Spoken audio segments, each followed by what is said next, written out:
It's about to go down.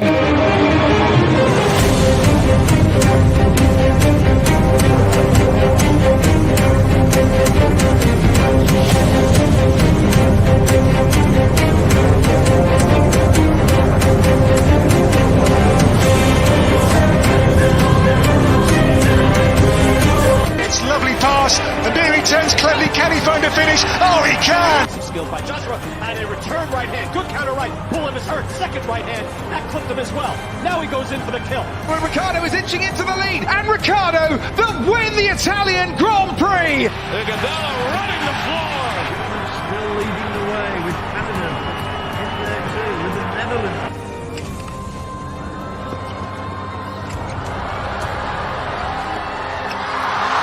And Musa makes it 4 goals in 2 World Cup matches. The Monaco Grand Prix! Ricciardo triumphant in Monza. Through Bowden, Barrett down, an early touch and an excellent... Sports Orbit. We make the world go round.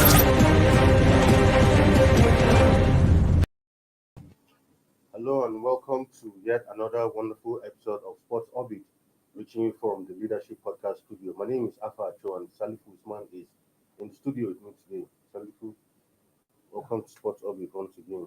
Thank you, Alpha. On this episode of Sports Orbit, as always, we have a bumper and exciting package for you. But first, we'll begin with the news coming from the NFF, where the Nigerian Football Federation has said that Eguavoen has some questions to answer as it concerns some particular names, one name in particular from the list of invited players for the World Cup qualifying playoff match against Ghana. The NFF feels that the inclusion of Ogenyi Onazi after being absent from the national team for a while, that Eguavoen has some questions to answer, and they have indeed come out to say that they are going to query that list and see why Onazi was included. Yesterday, I think I particularly spoke about Onazi's inclusion because he hasn't been with the national team for a while. Then, considering the fact that not much has been heard of him in recent times, then coupled with the fact that he's playing in a second division in the Saudi Arabian League, and the NFF wants to know why, what transpired, how did his name pop up on that list?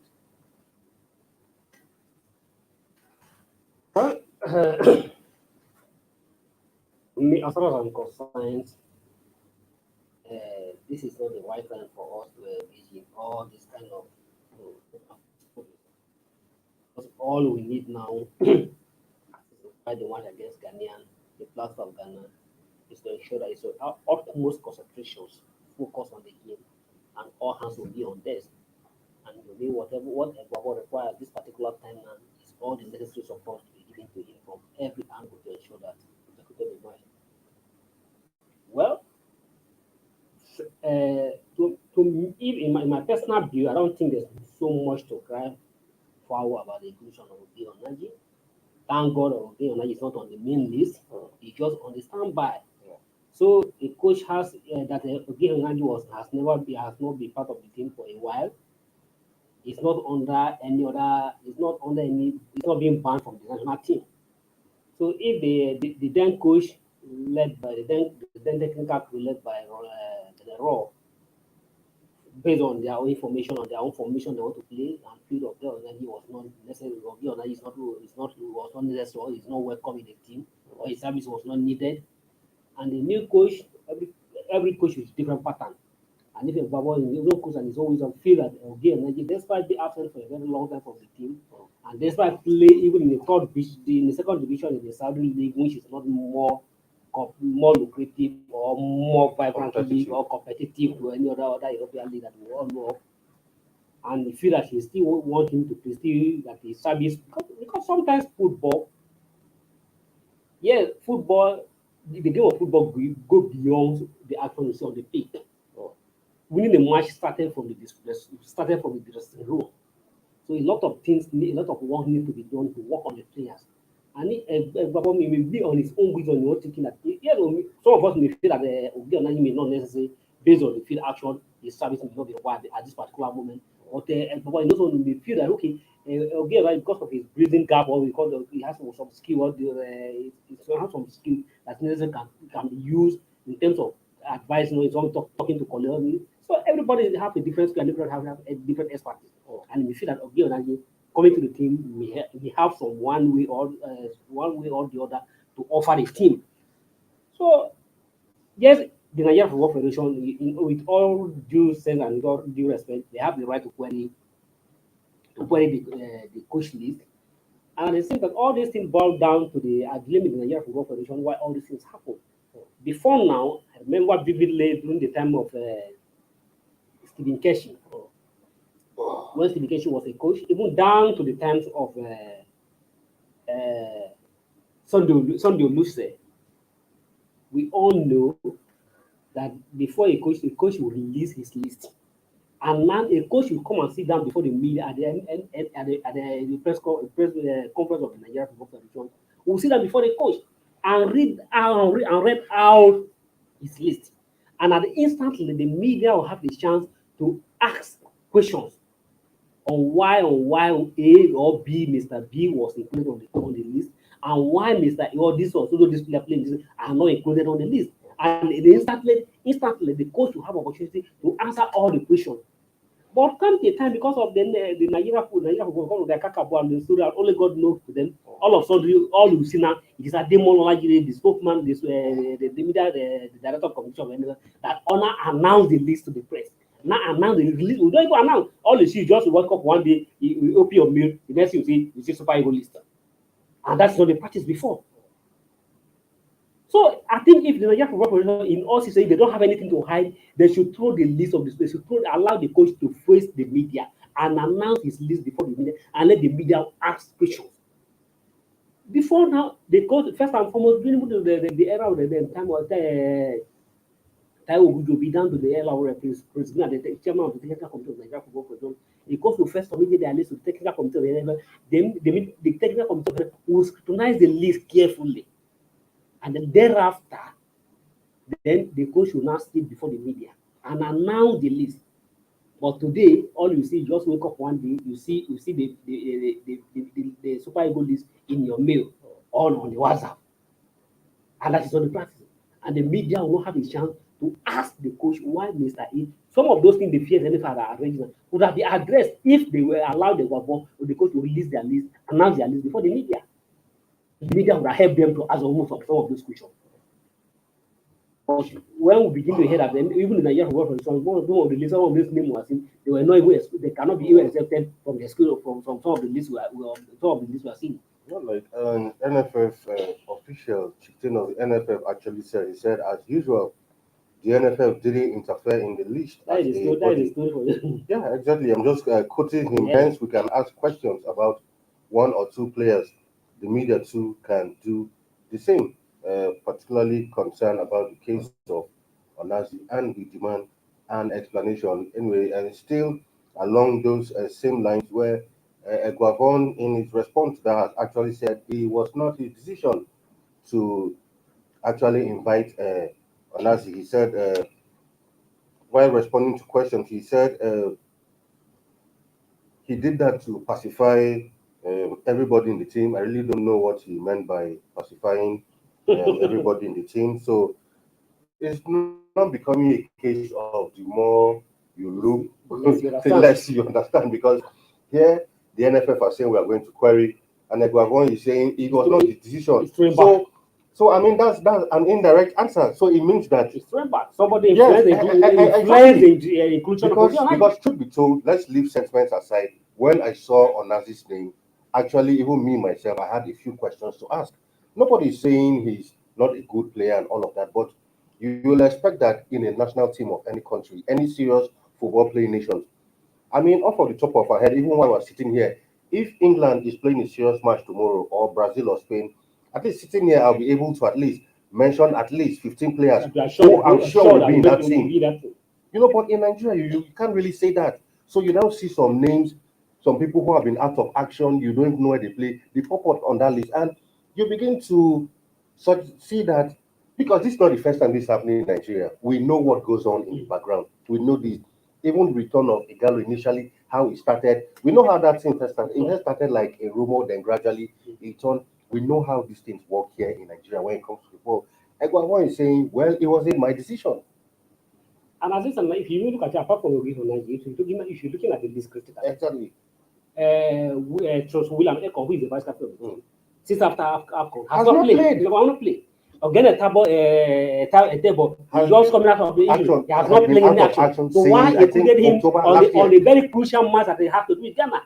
And at the same time, some of the new faces are all this can be bouncing. Ademola Lookman, we understand, we understand him, but we are also seeing from critics and from analysts and some coaches has also come out to say this is not an opportunity to test a new player. There's an I think I've never seen him play. Yes, since Don't know much about him. he was an under 17 player, but that's one as a player. Since he joined Copenhagen on the 19th of Denmark, as a player of Denmark, as a player for the Cup.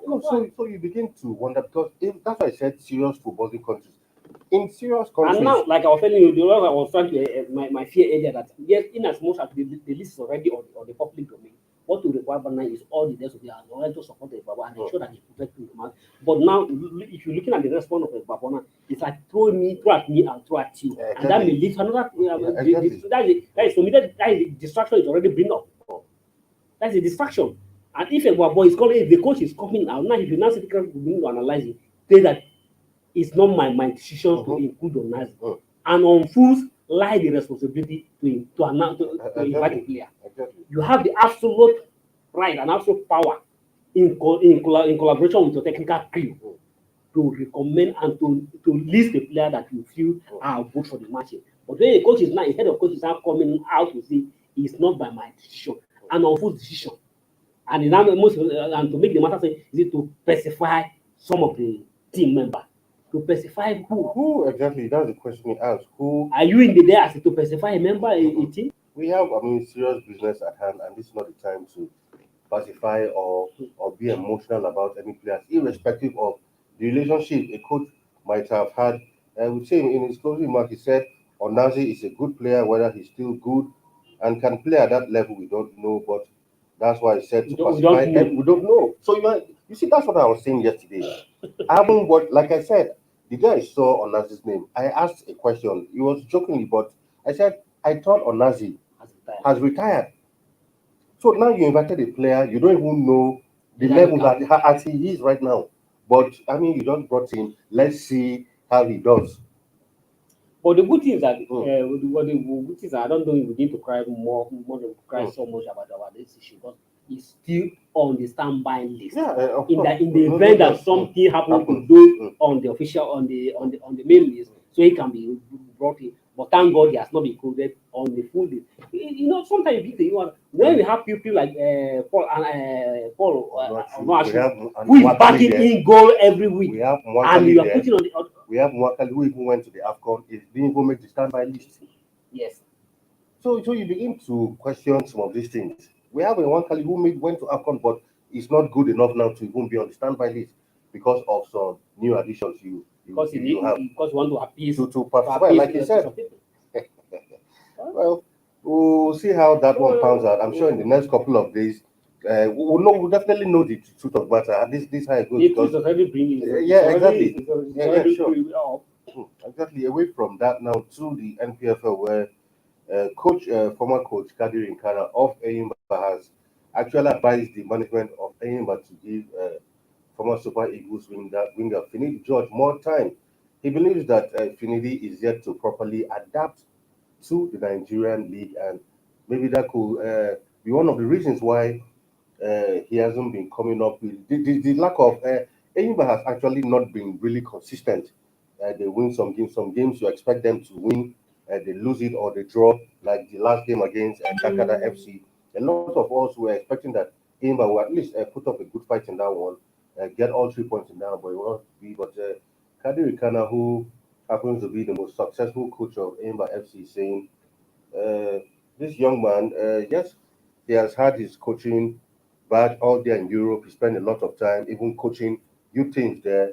He needs to understand more of the local league here, and time should be given more to him to excel. 100% agree with him. Yeah, I do. 100% agree with him. Because yes, Philip de George, when he first took over at Ogenyi, there was time he even went almost 6 months to winning streak. Not streak, yeah. just not on unbeaten, winning streak, winning all their matches, and everybody was hailing it. But it's not down on him. He now come to the reality that playing in Nigerian league is a different ball game. And I quite agree with you because Kazi Kana has been one of the successful local coaches we have in this country. Yes, he made his name as a player, but his name spring more when you mention him, you quickly identify him with where it is also recorded with anyone. So no, and he's coming out with himself at the same time play in Euro and somebody who has spent finished the justice time for him. After even during his career, this is retired, most of his life has been abroad. He's just coming home and try to understand the terrain of the home. And if he need more time, because the way things are done at home here is different. At the same time, for instance, somebody who has enjoyed every smooth life in abroad. Now he's not in Nigeria. Tomorrow he travels to Kano. Tomorrow he's on the on 3 days on the road, traveling for almost 12 hours, and all those can it will have a negative impact on his performance. Just hold your thoughts right there. We'll go for a short break. When we come back, we'll continue this story on Sports Update. Stay tuned.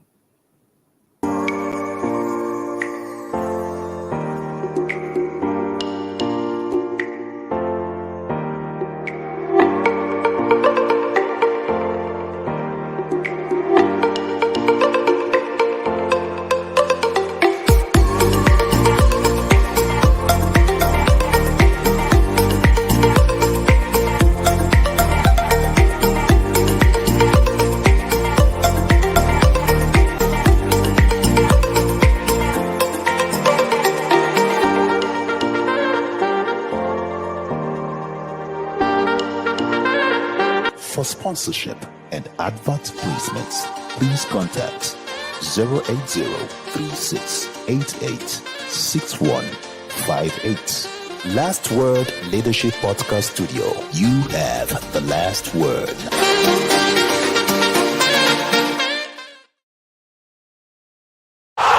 Sports Orbit. We make the world go round. Welcome back from that short break. You're still on to Sports Orbit. Before we went on that break, we were still talking about Finidi and his tenure as coach of Enyimba. And truly looking at it, even looking at Enyimba currently, if you ask me, I don't think they've been doing poorly. Yes, they might be 7th on the log, but if you look at the point difference between even, let's say from 2nd to down, they are not too far off. So I don't think you say he has done completely poorly. They've been winning some games, drawing some, and in fact they've even won some couple of games away from home. So like we said, I think this kind of coaches, you don't bring them in to a new environment and expect them to perform miracles immediately. You are quite correct. I mean, just like I was saying, and I agree with you that Philip is not yet a failure At all. in Enyimba. And if you're looking at all the Nigerian club, 4 of the Nigerian club that went to coordinate this season, was the only one that stand out. Although they may not have any make it to the money spinning stage, but he was the only club that stand out. You got the heading that to stand out in the continental competition. And at the same time, looking at the local league, 7 on the log is not a bad result. They still have opportunity. It's just 17 match, 18 match played so far. It's just half middle of the season. So they are still back. So don't unlike like Kadi can say, allow him to stay. Don't must play just for him. Just give him time to stabilize, and he will begin to understand the terrain. And for now, he has started begin to understand the terrain of Nigeria. Playing in Nigeria is different from where he's coming from. But especially the burden of playing Nigeria. Every 3 days you see yourself on the road, traveling a distance of 12 hours, a distance of some cases, a distance of even 24 hours, and for a country that we don't have a very smooth transport. So it will definitely affect your performance on the pitch. Definitely, I totally agree with you. I think keeping him for now will be the best thing for him but to do because and this will even encourage some ex-internationals who are thinking of going into coaching to at least feel that okay, if I come to my country in the local league, I'll be able to at least build my coaching career from there. Yes. The Nigerian league is not an easy one. If maybe you have given him like 3 seasons and he's halfway to deliver, then we could be talking of replacing him, but not after the league has just roughly halfway. Then there are already issues coming up from him, but whether to replace him with a new coach. You'll be surprised you bring a new coach and the person will even It's not about poorly. anybody even coach the time. Are doing their homework well. Exactly. That's another thing. So for me, I think Finidi should be given a chance, and whatever it is, I don't think Aimba will be relegated from the NPFL, and there's still opportunity for them of still grabbing one of the continental tickets. Very, very live, very.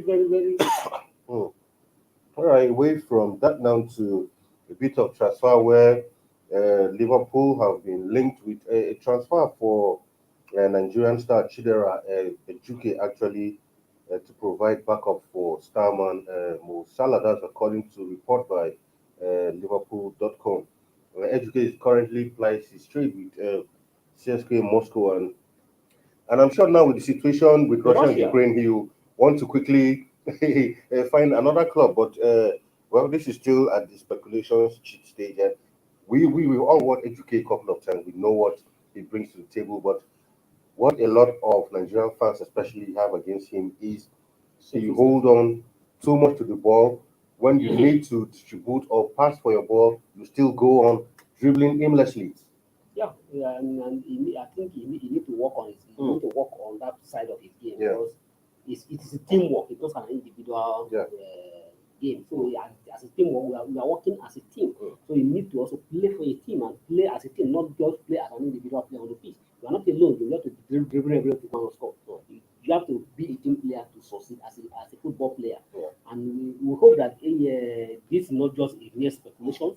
Because at the moment, just like that, with the situation in Russia, the desire of every Nigerian and the prayer of every Nigerian that God will give you an opportunity that will definitely move away from Russia. And if Liverpool can come handy, that would be if Liverpool can come handy, that will be very good opportunities. And we hope that we see him in about this don't just be speculation. It came to Narara, but came into realities as well. He can be play even in the Liverpool, given opportunity to improve on his game, and also an opportunity for Nigeria to watch him week in, week out. Yeah, I mean, currently even FIFPro is actually pushing for a legislation that will allow players who are playing in Russia currently to terminate their contract and move elsewhere. And as it stands, 12 Nigerian players, including Stephen Eguavoen, Victor Moses, Brian Idowu, and Chidera Ejuke, all play currently in Russia. So we really hope that even if it's not Liverpool, I really hope with the situation in Russia, it will be best for him to move elsewhere to continue his play because as it is now, Russia is being isolated from the rest of the world, and maybe who knows before you know it, it will even be impossible to even see the Russian league be broadcast on foreign TV stations. It's not even. We are already at that journey. That we're heading to that already because everybody is trying to distance himself from the Russia, and because of it appears the Russian leaders is not willing to remove his leg from the pedal. So, but we hope that and it's a prayer because nobody is praying for any war. Because all we are looking for is peace for the whole world, and we hope that the leaders who are involved to be able to talk to themselves eye to eye and agree that no, let's go for a ceasefire because this is not doing anybody any good. The whole world is already feeling the impact of this crisis. All right, away from that now to the EPL where we watched Tottenham completely outclass Everton in that match last night. It was actually 5 in favor of Tottenham and 0 to Everton. It wasn't actually a good one for Frank Lampard in that one, and Harry Kane bagging the brace in that one. And with the goals Harry Kane scored yesterday, he's now among the top 5 players with the most goals in the EPL. Actually, his first goal he scored equal Terry Henry's record, and the second one took him a goal above Terry Henry, and he's now ranked 5th overall in that one. It was a 5-0 whitewash of Everton, and I watched that match, and Frank Lampard was a pitiable sight in that one last night. It looked like he completely lost ideas. He didn't really know what hit him, and for me to watching that game, Tottenham, I think this was one of their best games of the season. Tottenham, well, one of their best games at the same time. They were also fantastic against Man City, if you remember, when they beat Man City 2-1. And but I can't envy Frank Lampard this time around. I hope that he will not be sued out of the job again. Because when the result is not coming, and very soon as the fans will begin to lose their patience with him. And looks like the guys at Everton are very impatient also. Yeah, because since he came apart from the victory against the Leeds United, he has not secured any other victory, and it appears that Everton are firmly in the relegation zone now. so let's hope that Frank Lampard will be able to get his act together and be able to get the Everton back on stage. But it appears that he will not be. We pray that he will not be the coach that will lead the Everton to relegation.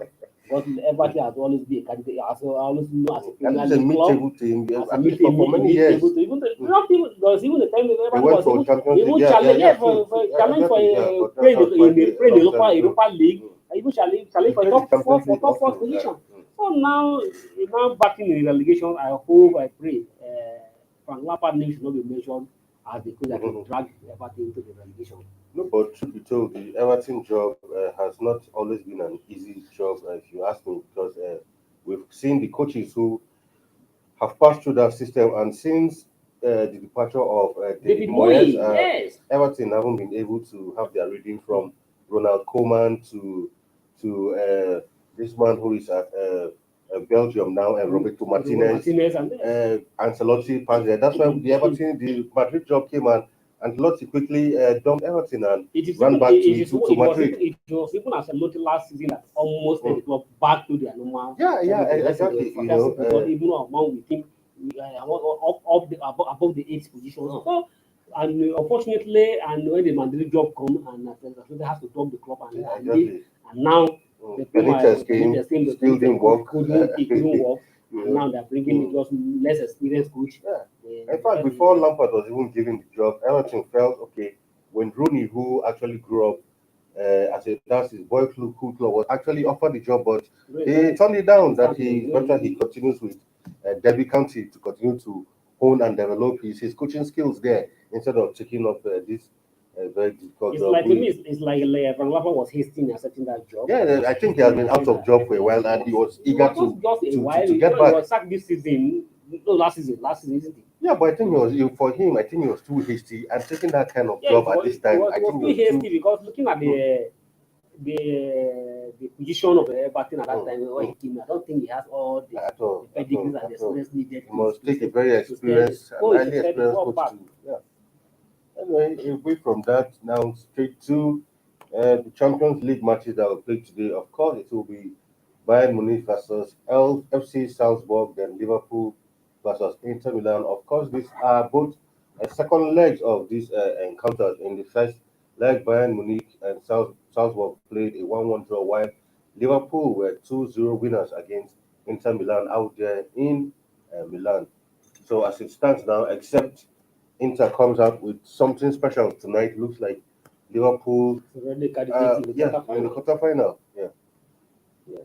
And then let's say just like you say, Liverpool is already candidate in the quarterfinal, and except something else extraordinary happen, and just like the club said, the Liverpool coach said that it's not yet over, and it's finally over, and urging his player that they shouldn't be any form of complacence at all, because Inter Milan, you see, can always bring a surprise. Definitely, this is the Champions League. Which is very, very possible in the game of football. It happens sometimes, and without if you remember when Liverpool was leading at Atletico Madrid away, but the Atletico Madrid came to Anfield and obtained the result. So there's no, it's not over for Liverpool. They need to up their game, and I believe the Liverpool we are seeing today will not any way at all the competitors against Inter Milan. Yeah. Then in the other game, of course, like you said, is going to be FC Bayern versus Salzburg in that one. First leg was a 1-1 draw against both teams, but scored 1-1 apiece in that one. And this return leg will be played actually in Germany. And from everything is the people of Bayern Munich, there's no doubt about it. Although their talisman, Lewandowski, there's an issue about the extent of his contract, and we hope that will not be any distractions to him or to the club when they go into this match. But it appears that from every prediction, Bayern Munich stand a very 60% chance of progressing to the quarterfinal. All right, we'll keep an eye on those matches. They come up at the same time, exactly 9 p.m. Nigerian time. We'll keep an eye on that one. And tomorrow, on another episode of Sports Orbit, we'll give you the results of all that went down in those matches tonight. Once again, Salihu, thank you for being here in the studio with me once again. Thank you. Until we come your way again with another exciting and wonderful episode of Sports Orbit tomorrow, I remain your host, Afa Chuanis. Goodbye from here. Thank you for watching. For sponsorship and advert placements, please contact 080-3688-6158. Last Word Leadership Podcast Studio. You have the last word.